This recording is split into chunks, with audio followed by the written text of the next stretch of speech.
এই যে আমরা নিধিবনে ঢুকে গেলাম, নিধিবন।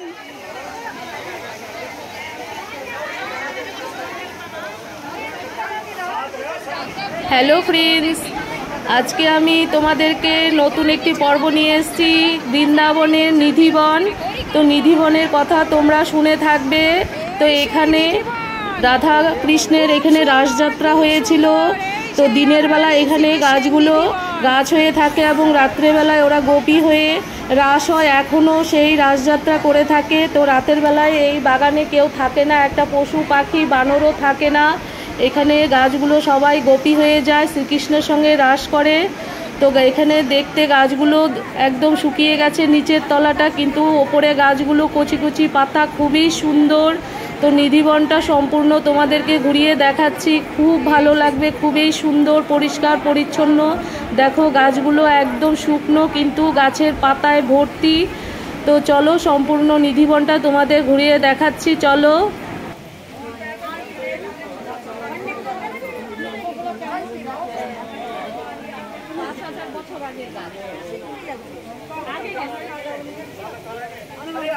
चलो चलो चलो चलो मोबाइल के चक्कर में लड़ेंगे फिर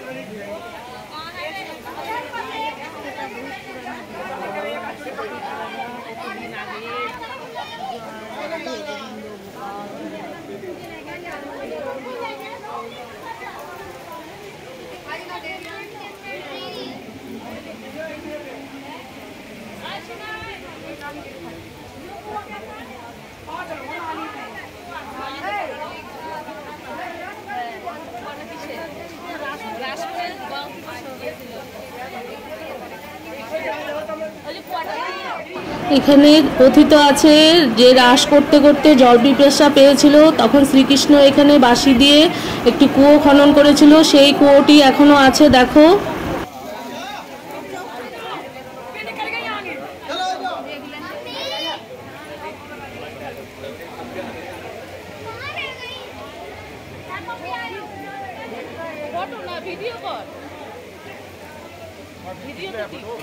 দিনে থাকে বৃক্ষ, রাত্রে হয় গোপী।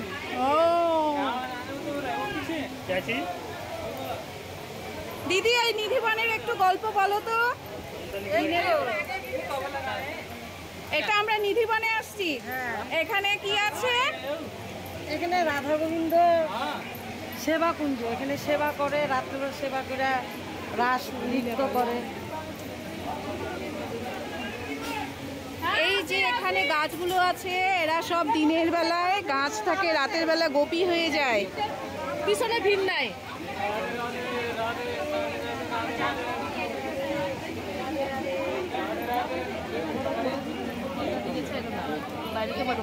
পিসি কই? আয় আয় পিসি বন্ধ করে।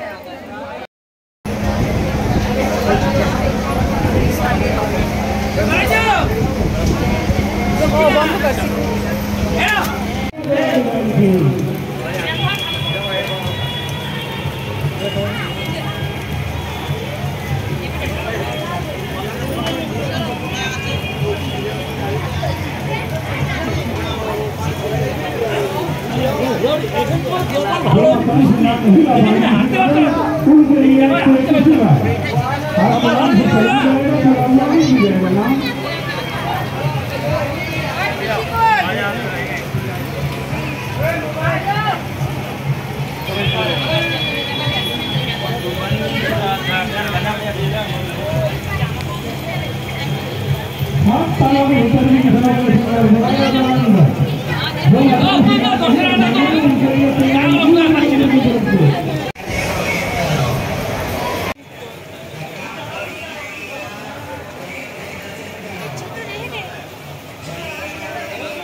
প্রণাম কর, প্রণাম কর।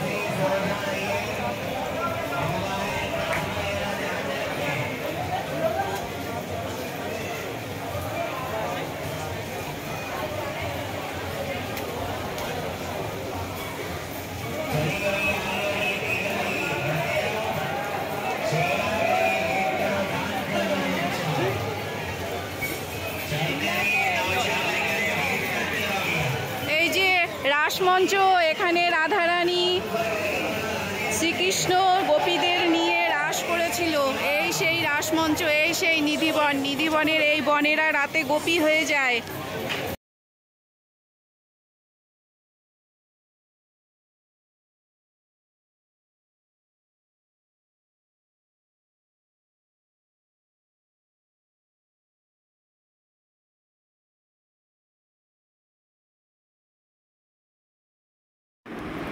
এই হচ্ছে রাধারানী শৃঙ্গার মন্দির। তো এখানে রাধারানী এবং শ্রীকৃষ্ণের জন্য রাতের বেলা শৃঙ্গার করে রাখা হয়। বিভিন্ন ধরনের জিনিস, সাজাগোজার জিনিস এবং খাবার দাবার এখানে রেখে দেওয়া হয়। পান, লাড্ডু, বিছানাপত্র রেডি করে রাখা হয়। তো এখানে রাধারানী শৃঙ্গার করে এখানে রাসযাত্রা কমপ্লিট করে তারপরে এরা সকালবেলা উঠে দেখা যায় এখানে পান চিবিয়ে রাখা এবং লাড্ডুগুলো এলোমেলো অবস্থায় দেখতে পাওয়া যায়। তো এই মন্দিরেই এটা হয়ে থাকে। এটা হচ্ছে রাধারানী শৃঙ্গার মন্দির। এখানে এখন সন্ধে আরতি হচ্ছে, তো আমরা সেই টাইমে এসছি। খুবই সুন্দর লাগছে আরতিটা, দেখো আমরাও দেখছি।